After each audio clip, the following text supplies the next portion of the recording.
There comes a point when you realize that the weight you've been carrying isn't made of stone or steel. It's made of people, their expectations, their opinions, their approval, their rejection. It's funny how much we let the world sit on our shoulders as if we were designed to bear it all, as if we had some duty to let everyone else's feelings dictate our sense of worth, our direction, our happiness. But then something shifts, or maybe it's not a shift, it's a slow unraveling, a quiet awakening. You start to see that the chains holding you down were never locked. They were only wrapped around you because you let them be. Emotional independence isn't about not needing people.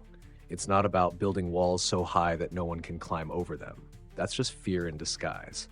Emotional independence is about standing in the middle of the storm, feeling the rain on your skin, hearing the thunder crash around you, and knowing you can survive it.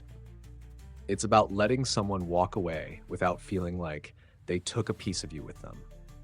It's about loving someone fully, deeply, without making them responsible for the beating of your own heart. For so long, I thought love was about merging, becoming one with another person so that you couldn't tell where you ended and they began. I thought that was romance. I thought that was the highest form of connection. But now I see how dangerous that is. To give someone else the power to define you is to hand them the blueprint for your destruction. If your happiness depends on someone else's validation, what happens when they stop giving it? If your peace comes from someone else's presence, what happens when they leave? Emotional independence is about learning how to sit with your own thoughts, your own flaws, your own emptiness, and not run from it. It's about realizing that solitude isn't loneliness, that being alone doesn't mean you're unloved or unworthy.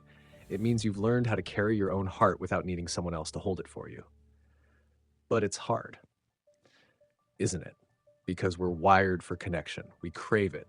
We want to be seen, to be held, to be understood.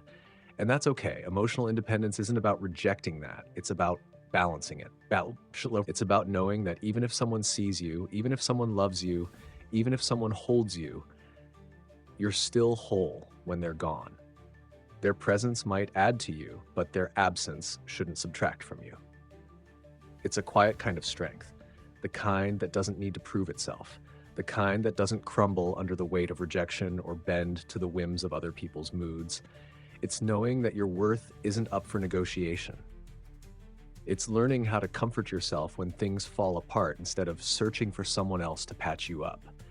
And the irony is, once you become emotionally independent, you love more freely. You stop gripping people so tightly, fearing they'll slip away. You stop attaching strings to affection, expecting something in return. You love because you want to, not because you need to. And that's where real love begins, in the freedom of it, in the choice of it. It's not easy. God knows it's not easy. But once you learn how to stand on your own, once you stop searching for someone else to hold you up, you become dangerous in the best way. Because then, only then, can you walk through the world knowing that no matter what happens, you've got yourself. And that's enough. That's more than enough.